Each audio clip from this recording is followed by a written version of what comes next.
Hello, welcome to the podcast version of The Poet, written by Robert R. Riggs. Special episode reader, Irene Riggs as Officer Castillo, Robert Riggs as Drake and Agent Torres. The story contains mature content, harsh language. There may be some content which may offend some listeners. If you are easily offended, please stop listening now. This episode is brought to you by Zydeco Online, united in the Zydeco Nation, www.zydecoonline.com. Here we go. Chapter 6. Gabriel is late, which wasn't out of the ordinary for him. He was notorious for having the most outlandish excuses. I stood there, dolled out with my arms crossed as he walked up. He raised his hands, and he had a grin on his face. Before you say anything, let me just say, you look amazing. I grinned at him. He had a way of diffusing the situation. Yeah, you're late. Again. I held on to my irritation. Can I explain? I shrugged. Yes, but it won't really matter. I'm mad at you. I've been standing here for 30 minutes. He took my hand in his, and there was a spark as our fingers locked. I'll make it up to you. I promise. I shook my head. No, you're not getting off easily this time. 30 minutes? I mean, I'm never late, and it takes me a while to get ready and fitted up. I look good, right? He nodded and smiled as he gave me a once-over. Yes, but you have an unfair advantage over me. Oh yeah, what's that? You're naturally beautiful. All you're doing is just barely touching up. Me, on the other hand, I need a team of trained professionals to help put me together, just so I could be in the same league as you. You're such a bullshitter. He grinned at me and squeezed my hand. So don't be mad. I got home and had plenty of time, but Justice called me and wanted a report on a project I'm working on. You know how he gets. There's no such thing as a short meeting. In fact, I just got off the phone with him while driving here.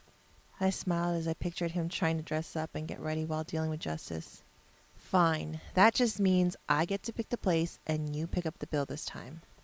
Wait a sec. You mean I don't pick it up all the time anyway? I punched him in the arm and grinned. I make the reach each time. You're just quicker on the draw. Yeah, well, I suspect you'd let me win. I nodded. Okay. So, since I'm making this up to you, where are we going? How about sushi? He nodded. I know just a place. They have an awesome Russian roulette roll. I was a bit wary. Russian roulette roll? What the hell is that? He grinned. Well, they have this amazing lobster roll with this totally kicking sauce.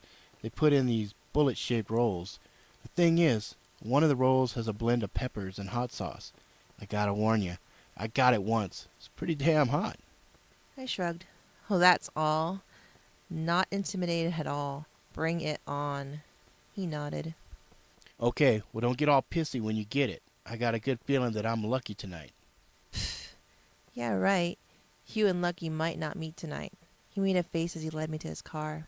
He played gentleman and opened my door for me, and when he saw I was situated, closed the door and briskly ran around to the driver's side and slid in.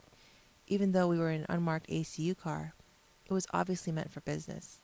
I could see the windows were Lasco, special edition self-tinting window armor. The doors were solid as well, as the sound they made when closing let me know they were reinforced titanium. The dash was a mix of tech and luxury. He noticed me checking the interior and smiled. You're doing it again. Sorry, I'm a cop. Which reminds me, have you reconsidered my offer? To be ACU? He nodded. I shook my head. I'm a cop. USU is where I belong. We do things our way, and you guys do things your way. I'm not trying to say anything, but we just have different priorities. He nodded. Understood. I won't bring it up again. Ready for some kick-ass sushi? I smiled. I was ready 30 minutes ago. Damn. Maybe you should consider going into law. You have an unnatural ability to keep on topic. Yeah, I've been told that. He started the car and the engine roared to life, and the vibrations to the car were amazing. When he drove off, I could feel the power and I grinned. I grew up working on cars with my dad and brother and had fond memories of restoring the muscle cars. When I was in high school, the three of us had restored a 1975 Mustang Cobra II. Riding in powerful cars was always fun. The ACU had deeper pockets than we had at the USU, but we weren't driving around buckets. What ours lacked in beauty, they made up with guts. We rode in relative silence for the next 10 minutes when suddenly my cell vibrated. Sorry, I need to take this. There's only 2 calls that I allowed to come through, Knight or Drake. He didn't seem too bothered, and I answered, Officer Castillo here. Yo, Castillo, I hate to do this to you. Do what, Drake? I need you to head out to Outpost FZ3 when you can. I know you're on a date with Mr. Wonderful, but this order comes straight from Isabella. Oh yeah? What's up? Looks like our guy might have messed up. Who? The poet. I could have swore I saw Gabriel tense when Drake mentioned the poet. I smiled when I saw he was eavesdropping. What do you mean, messed up? A few nights ago, a bunch of freelancers got sliced up and a couple were shot and killed.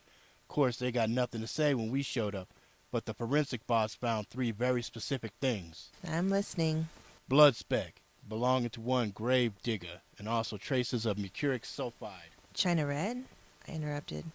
And let me guess, red hibiscus? Yep. Okay, I'll call you back when I get there. I hung the phone up and noticed Gabriel was already turning the car around. Gabe, I'm sorry. This is a huge case. He nodded. Yeah, poet's a big deal for us as well. If you nab him, maybe we can work together on the case. Yeah, if we can get Isabella and Justice to play nice together.